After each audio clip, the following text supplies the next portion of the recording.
এই মন জোছনায় অঙ্গ ভেজে ভীষণা গল্প করি। নমস্কার বন্ধুরা, দোলা রাজ্য পাঠে আপনাদের সকলকে স্বাগত জানিয়ে আজকে আর একটি নতুন ভিডিও স্টার্ট করতে চলেছি। এখন বেলা 3টে মতো বাজে। তো এই বারান্দায় এসে একটু দাঁড়িয়েছিলাম। ছেলে মেয়েদের পরীক্ষা স্টার্ট হয়ে গেছে, তাই এখন খুব ব্যস্ত জানেন তো। যাদের ঘরে আমার মতন খুদে সদস্য আছে তারা প্রত্যেকেই জানেন যে যখন পরীক্ষা চলে বাচ্চারা যত না বেশি ব্যস্ত হয়, তার চেয়ে অনেক বেশি আমরা মায়েরা ব্যস্ত হয়ে পড়ি। আমারও সেই একই দশা। তো কালকে রাত্রিবেলা মনটা খুব ভার হয়েছিল বলে রবীন্দ্রনাথ ঠাকুরের গল্পগুচ্ছটা নিয়ে বসেছিলাম, আর একটি গল্পও পড়লাম। সে গল্পটা পড়তে পড়তে মনে হলো যে এত সুন্দর একটা গল্প, চলুন আপনাদের সাথেও শেয়ার করি। আজ দুপুরে যখন একটু সময় পেয়েছি, ভাবছি যে সেই গল্পটাই আপনাদের সাথে একটুখানি শেয়ার করে নেব। হতে পারে আপনাদেরও মনটা ভালো হয়ে যাবে। চলুন, হাতের কিছু কাজ আছে, সেই কাজটা সারতে সারতে আপনাদের সাথে এই গল্পটিও শেয়ার করে নেব। বারান্দা থেকে ঘরে চলে এসেছি। এইবারে হাতের কাজ বলতে কিছুই নয়, জামা কাপড়গুলো সকালে কাচা হয়ে গেছে, সেগুলো ভাঁজ করা হয়নি। সেগুলো ভাঁজ করতে করতেই আপনাদের সঙ্গে গল্পটা শেয়ার করব। গল্পটি রবীন্দ্রনাথ ঠাকুরের লেখা দেনা পাওনা। এটি এক নিরুপমার গল্প। নিরুপমার জন্ম হয়েছিল খুব সাধারণ এক মধ্যবিত্ত পরিবারে। 5 ছেলের পর নিরুপমার জন্ম হয়। স্বাভাবিকভাবেই সে ছিল তার বাবা মায়ের খুব আদরের সন্তান। দেখতে দেখতে নিরুপমার বিয়ের সময় উপস্থিত হয়। তার বাবা এক মস্ত রায়বাহাদুরের ঘরে তার বিবাহের প্রস্তাব করে। প্রচুর উঁচু বংশ এবং বনেদি পরিবার হওয়ায় প্রচুর টাকা পণ এবং নানান দান সামগ্রী করে চেয়ে বসে তারা। রামসুন্দর বাবু আগে পিছু কিছু না ভেবেই এই বিবাহে রাজি হয়েছে। বিবাহের দিন উপস্থিত হয়, কিন্তু রামসুন্দর বাবু সমস্ত টাকা জোগাড় করতে অসমর্থ হন। ওদিকে রায়বাহাদুর জানিয়ে দেন যে সমস্ত টাকা না পেলে তিনি তার ছেলের সাথে নিরুপমার বিয়ে দেবেন না। এরম অবস্থায় বিবাহ সভায় গোলযোগ বেঁধে যায়। তখন পাত্র হঠাৎ তার বাবার বিরুদ্ধাচরণ করে বসে। সে বলে কেনা বেচা দরদামের কথা সে বোঝে না, সে বিবাহ করতে এসেছে, অতএব বিবাহ করেই এখান থেকে যাবে। ছেলের এরূপ আচরণে রায়বাহাদুর অত্যন্ত অসন্তুষ্ট হন, কিন্তু তিনি কোনো প্রতিবাদ করেন। স্বাভাবিকভাবে বিবাহ সুসম্পন্ন হয়। নিরুপমা বাপের বাড়ি ছেড়ে শ্বশুর বাড়ি যায়। এর কিছুদিনের মধ্যেই তার স্বামী ডেপুটি ম্যাজিস্ট্রেট হয়ে দেশান্তরে চলে যায়। এদিকে পণের সমস্ত টাকা না দেওয়ার দরুন নিরুপমার শ্বশুর বাড়িতে কোনো মান মর্যাদা ছিল না। এমনকি তাকে সবসময় খোঁটা দেওয়া হতো। রামসুন্দর বাবু তার মেয়ের সাথে দেখা করতে গেলে তাকে সবসময় দেখা করতে দেওয়া হতো না। এরকম অবস্থায় রামসুন্দর বাবু ঠিক করেন যে করেই হোক রায়বাহাদুরের সমস্ত টাকা ফিরিয়ে দিতে হবে। তিনি গোপনে বাড়ি বিক্রির সিদ্ধান্ত নেন, কিন্তু তার এই সিদ্ধান্তটি গোপন থাকে না, তার ছেলেদের কানে গিয়ে পৌঁছয়। স্বাভাবিকভাবেই তার ছেলেরা তার এই বাড়ি বিক্রির ব্যাপারটি বিরোধিতা করেন। বাড়ি বিক্রি স্থগিত হয়ে যায়। এদিকে মেয়ের বিয়ের জন্য প্রচুর টাকা ঋণ করেছিলেন রামসুন্দর বাবু। তার উপর তিনি আবারও 3000 টাকা ঋণ করেন, আর এই ঋণের টাকা তিনি রায়বাহাদুরকে দেওয়ার জন্য উপস্থিত হন। কিন্তু রায়বাহাদুর সেই টাকা নিতে অসমর্থ হন, কারণ তিনি বলেন তিনি পণের সমস্ত টাকা না পেলে এই সামান্য টাকাটুকু নিয়ে তিনি হাতে দুর্গন্ধ করবেন না। বাধ্য হয়ে রামসুন্দর সমস্ত টাকা ফিরিয়ে নিয়ে চলে আসেন। এরপর আবারও রামসুন্দর বাবু বাড়ি বিক্রির ব্যবস্থা করেন, আর এবারে এমন ভাবে করেন যে তার ছেলেরা যেন গুণাক্ষরও টের না পায়।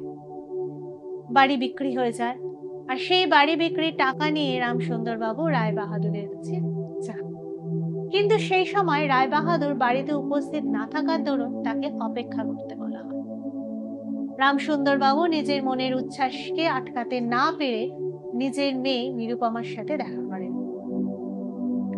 আর তাকে বলেন যে এবারে আর কোনো গোল নেই, তিনি তার মেয়েকে তার বাপের বাড়ি নিয়ে যাবেন। আর ঠিক সেই সময় রামসুন্দর বাবুর জ্যেষ্ঠ পুত্র তার 2 ছেলেকে নিয়ে সেখানে উপস্থিত হন এবং তার বাবাকে বলেন যে বাবা, এবার কি তবে আমাদের তুমি পথে ভাসালে? এই কথা শুনে রামসুন্দর বাবু প্রচন্ড চটে যান, কিন্তু নিরুপমা সমস্ত ব্যাপারটা বুঝতে পারে।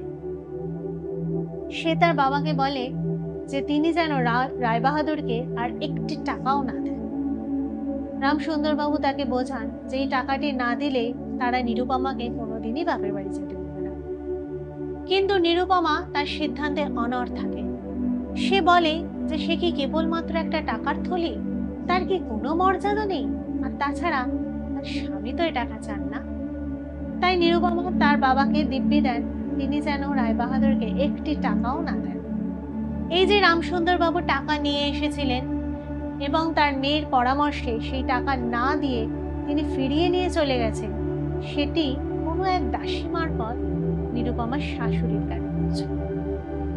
স্বাভাবিকভাবেই নিরুপমার শ্বশুর বাড়ি নিরুপমার জন্য তখন সরসজ্জা হয়ে ওঠে।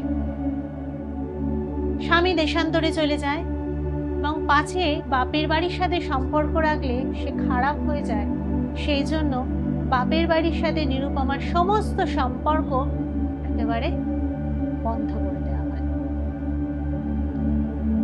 এরপর নিরুপমা গুরুতর অসুস্থ হয়ে পড়ে। সে তার শরীরের প্রতি প্রচন্ড অযত্ন এবং অবহেলা শুরু করে। কখনো দাসীরা খাবার আনতে ভুলে গেলে সে তাদের খাবারের কথা মনেও করে দিত না। বউয়ের এইরূপ আচরণে শাশুড়ি খুব একটা সন্তুষ্ট হতো না। তখন তাকে নবাবের বাড়ির মেয়ে বলে নানান রকম খোঁটা দিতে থাকে। এই অবস্থায় নিরুপমার অসুস্থতা আরো গুরুতর হতে থাকে।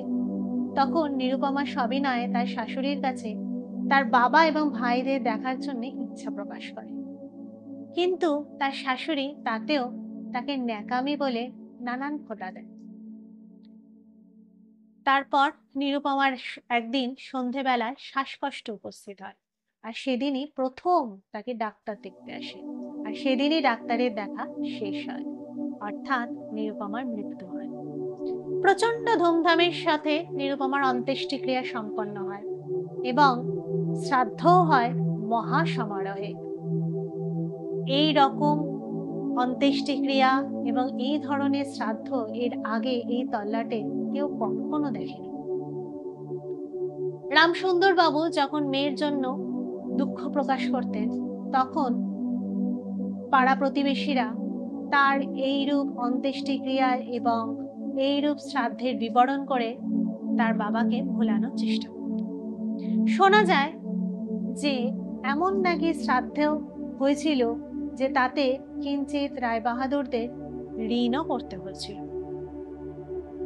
এরপর ডেপুটি ম্যাজিস্ট্রেটের চিঠি আসে যে তিনি সমস্ত বন্দোবস্ত করে ফেলেছেন, অতএব তার স্ত্রীকে যেন অবিলম্বে তার কাছে পাঠানো হয়। রায়বাহাদুরের মহিষী তখন পাল্টা চিঠি লেখেন, এবারে তোমার জন্য আরো ভালো পাত্রীর সম্বন্ধ করা হয়েছে, এবারে 20,000 টাকা পণ আর হাতে হাতে আদায়, অতএব তাকে অবিলম্বে ছুটি নিয়ে চলে আসতে বলা হলো। এই ছিল দেনা পাওনা রবীন্দ্রনাথ ঠাকুরের গল্প, যেটি আমি কাল রাতে পড়েছিলাম, আজকে আপনাদের সাথে শেয়ার করলাম। গল্পটি বহু বছর আগেই রবীন্দ্রনাথ ঠাকুর লিখেছিলেন। হয়তো আজকে এই যুগে দাঁড়িয়ে আগের মতন আর পরিস্থিতি নেই, পরিস্থিতি অনেকটাই পাল্টে গেছে, তবুও এখনো কান পাতলে কোথাও কোথাও এই ধরনের ঘটনা খুব অল্প হলেও শোনা যায়। যাই হোক, আজকের এই ভিডিওটি যদি আপনাদের ভালো লেগে থাকে তাহলে অতি অবশ্যই একটু সাবস্ক্রাইব করে দেবেন, একটা লাইক আর একটা শেয়ার করবেন। আর যদি এই সম্পর্কে আপনাদের কিছু মন্তব্য থাকে সেটা অতি অবশ্যই কমেন্ট বক্সে আমাকে একটু কমেন্ট করে জানাবেন। আজকে তাহলে এই পর্যন্তই থাক, আসি।